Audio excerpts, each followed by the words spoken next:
At a certain point in time, after preparing all the necessary conditions and having created the new economic framework, we will choose a date on which the new economy of the transitional period to the creative society will start. At this point, the currencies existing in different countries will be exchanged for the new unified monetary units. The exchange will be made taking into account the wealth limit. If the savings exceed the maximum threshold set by the society, the rest of the money is not exchanged. At the same time, all debt will be nullified, prices will be fixed, and unconditional basic income will begin to be paid to each person.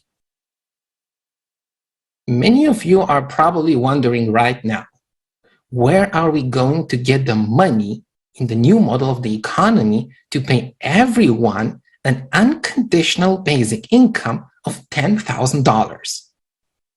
Before we answer this question, let's understand what money actually is. We use money as a medium of exchange to facilitate the purchase of goods and services.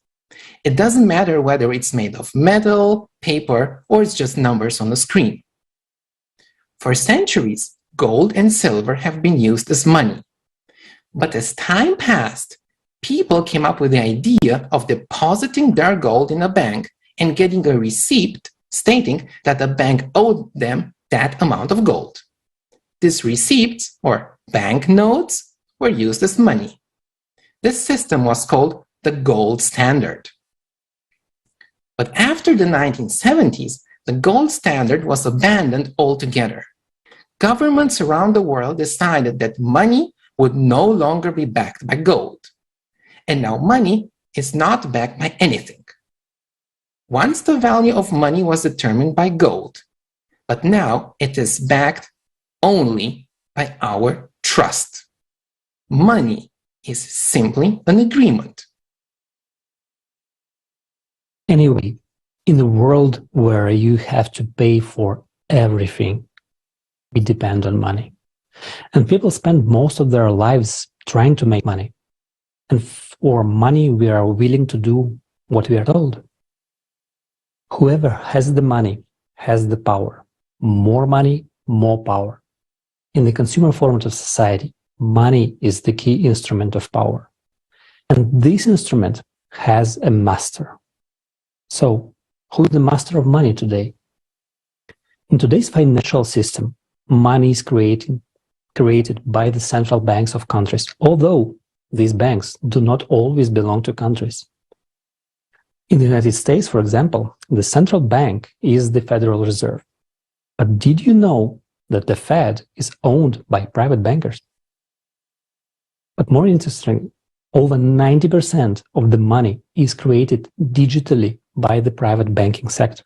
So most of the money in the world is private. It is owned by someone. It does not belong to the government. It is private property. And there are trillions of dollars in private hands at the moment. And that's the root of the problem. Money belongs to a small group of people, not society. And no matter how we try to earn it, money always goes back to its owners. But here's the good news. Economics is not an exact science.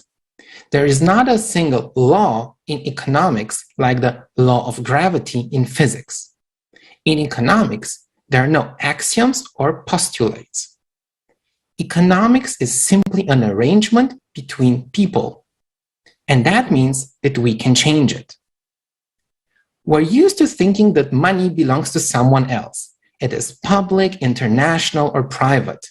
But in the creative society, the money will belong to society itself.